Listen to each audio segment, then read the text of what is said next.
Afternoon, I'm Max Brantley with the Arkansas Times. On Thursday, April 28th, Michael Poore, the Bentonville school superintendent, has been in Little Rock for 2 days in a whirlwind round of meetings with legislative leaders, business leaders. He's even talked to some journalists, me included.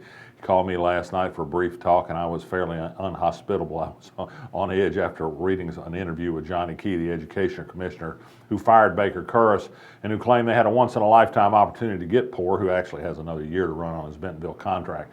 Poore comes with some good recommendations for his work in Bentonville and Colorado school districts, but he steps into a tough situation replacing a fired superintendent who was fired obviously for departing from Johnny Key's position on charter schools. Baker Curris thinks they're bad for the Little Rock School District. Key thinks charter schools are good any way, shape, or form because he's long been captive to the Walton school reform theology and carried it for them when he was in the legislature. Poore took some questions from me. He avoided answering questions directly about how he felt about the charter school expansion that got Baker Curris in trouble. He says charter schools should compete on a level ground with public schools, but of course they don't. They get better educated, higher income, fewer minority students, fewer special ed students. They have motivated parents. It's just about impossible to say if they're allowed to create havens in the public school that they can be fairly compared with them. He did say, and to his credit, the state hasn't done a good job of regulating poor charter schools to date, and that's one thing to his credit. He also said he opposed the state law that was aimed at taking over the Little Rock School District by private charter school operators. So there's that. On to other topics. The State Board of Health today, under pressure from state legislators, passed an unbelievably demeaning rule to women. It says that women who seek abortions at abortion facilities in Arkansas must be made to say that they recognize they are taking the life of an unborn child rather than a fetus, rather than a zygote. Many abortions in Arkansas are medical abortions done in the first days or weeks of pregnancy. It's a trick of the anti-abortion movement to demonize women and to make them not have abortions, of course, and it's been proven that it really doesn't work. It's just unnecessary. Doctors and other medical professionals oppose this rule, but they were told by state health department officials that the legislature was going to make them do it regardless, so they might as well comply, and they did. The vote was 13-7. The legislature continues on its way of demonizing poor people in addition to requiring drug testing of people receiving temporary cash payments in desperate circumstances. It puts strong restrictions on how temporary cash payments to poor families may be spent. No longer, for example, may a family pay for some incidentals such as the cost of a child's school field trip with this money. No, they have to spend it just on food, housing, and utility bills. Anything else doesn't go. Next, I assume we'll have the legislature telling poor people what they may eat and what they may not eat.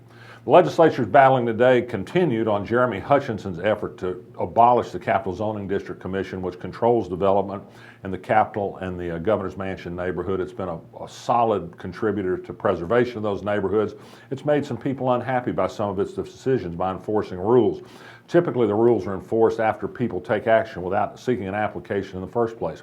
So happens one of those recently was a lobbying firm that took a building on Capitol Avenue and has converted a little lounge there area with a pool table and bar to entertain legislators. Nobody got a building permit or any of the other sorts of permits required for this kind of work, and they're mad now that they were made to follow those rules. Imagine that, follow the law. Only in Arkansas would that cause unhappiness. UALR has 3 finalists for the position of Chancellor of the campus, which is going to be vacated when Joel Anderson retires later this year. They're from Colorado, California, and Idaho, 2 men and 1 woman. The president of the UA system will decide on a finalist for confirmation by the UA Board of Trustees sometime next month, most likely.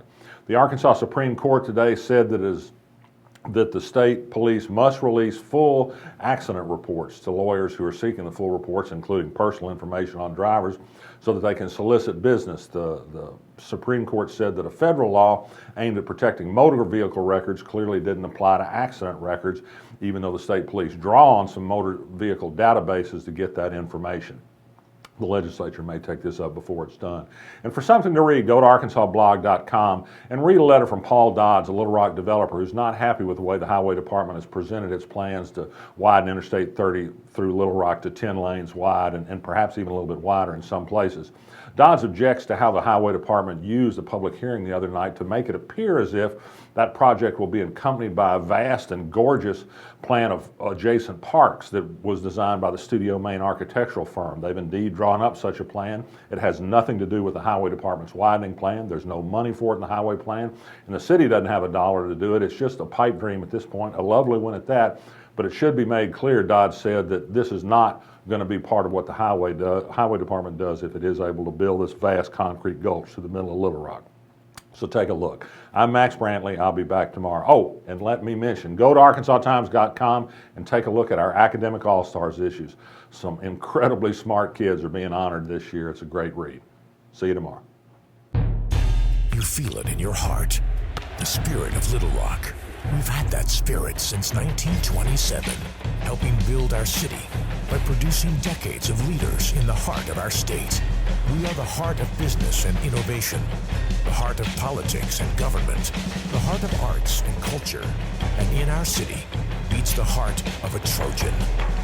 UALR, we are Little Rock's team and Little Rock's University.